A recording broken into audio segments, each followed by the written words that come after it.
देशमुख कुटुंब हत्या प्रकरणात आता देशमुख कुटुंबाने जन आक्रोश मोर्चा या ठिकाणी आयोजित केला आहे, कारण की गेल्या अनेक महिन्यांपासून ते न्यायासाठी वणवण फिरत आहे। मुख्य जो आरोपी आहे त्याला फाशीची शिक्षा झाली पाहिजे अशी त्यांची मागणी आहे आणि ह्या सर्व संदर्भात बोलण्यासाठी आपल्या सोबत देशमुख कुटुंब आहेत। सर, आज मोर्चा आहे, कशा प्रकारचं हे नियोजन आहे, प्रमुख मागणी तुमची काय असणार आहे? आमची प्रमुख मागणी ही आहे की आम्हाला न्याय भेटला पाहिजे। जे हे सराईत आरोपी आहेत, सगळे सराईत गुन्हेगार आहेत, जे हे संघटित गुन्हेगारीचं ह्यांनी जाळं जे फोपवलेलं आहे, ह्या सगळ्यांचा नायनाट करून यांना फाशीची शिक्षा देऊन देशमुख कुटुंबियाला न्याय मिळणं ही आमची मागणी आहे। आणि मोर्चाचं स्वरूप आतापर्यंत एवढे मोर्चे निघले, आमचं एकच आव्हान आहे किंवा आयोजक तेच आव्हान करतात सर्वांना, समाजाला, की शांततेत मोर्चे पार पडले पाहिजेत, आपल्या न्यायाच्या मागण्या या सरकारपर्यंत पोहोचल्या पाहिजेत आणि आपल्याला न्याय मिळाला पाहिजे। आपण जर बघितलं, तुम्ही मुख्यमंत्र्यांची भेट घेतली, उपमुख्यमंत्र्यांची भेट घेतली, त्यांनी आश्वासन दिलं होतं की जो मुख्य आरोपी असेल ह्यामध्ये त्याला नक्कीच शिक्षा झाली पाहिजे। त्यानंतर मुख्यमंत्री किंवा उपमुख्यमंत्री यांनी तुमच्याशी संपर्क साधला का किंवा काय चर्चा झाली का? मुख्यमंत्री साहेबांनी शब्द दिलेला आहे, 7 जानेवारीला आम्ही त्यांना भेटलो होतो की आरोपींना सक्त सजा दिली जाईल, जी कठोरात कठोर शिक्षा आहे, फाशीची शिक्षा ही दिली जाईल। आणि त्यांनी सांगितलं की आरोपी हा शेवटचा संपेपर्यंत, जी मोठी ही संघटित गुन्हेगारीची गँग आहे त्याच्यातला शेवटचा आरोपी संपेपर्यंत आम्ही थांबणार नाही, सरकार थांबणार नाही, त्यांना फाशीची शिक्षा दिली जाणार आहे। आणि त्या संदर्भात त्यांनी जे तपास यंत्रणा राबवलेली आहे तर ते काम करत आहेत आणि आम्ही त्यांच्यावर पण विश्वास ठेवून आहोत की त्यांनी आम्हाला योग्य निपक्षपातीपणे चांगल्या पद्धतीने तपास करून आम्हाला न्याय द्यावा।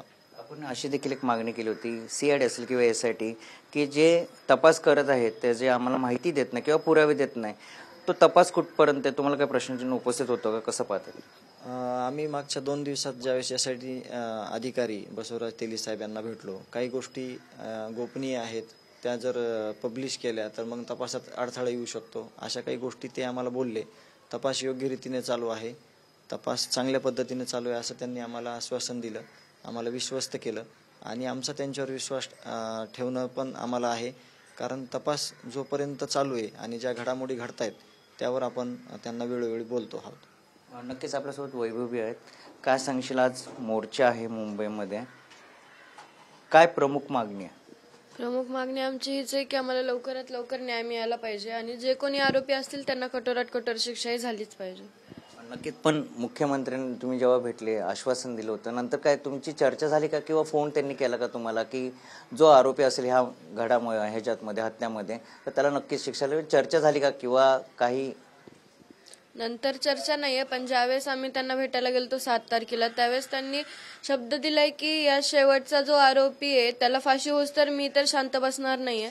त्यांचा शब्द आम्ही आज ठेवलाय, ते आम्हाला लवकरात लवकर न्याय देतील। आपण जर बघितलं, वाल्मिक कराड जो तुम्ही वारंवार हा मुख्य आरोप आहे, CCTV अनेक बाहेर येतात, ते SIT असेल CID असेल सगळे तपास करत आहेत, मात्र प्रमुख जी तुमची मागणी आहे तिथला फाशी शिक्षा झाली, पण ती होते का पुढे, काय सांग?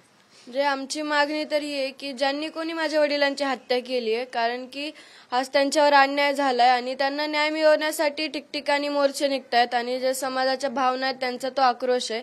आम्हाला इतकंच वाटतं की ज्यांनी माझ्या वडिलांची हत्या केली त्या प्रत्येकाला आणि त्यांना मदत करणारे जे कोणी असतील त्यांना सुद्धा यामध्ये सहआरोपी करून फाशीची शिक्षा दिलीच पाहिजे।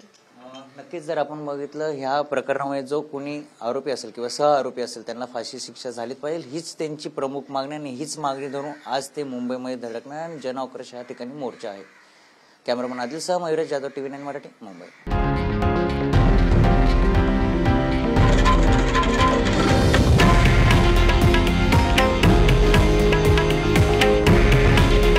हे आहे देशातील नंबर 1 न्यूज नेटवर्क आणि आपण पाहत आहात TV9 मराठी।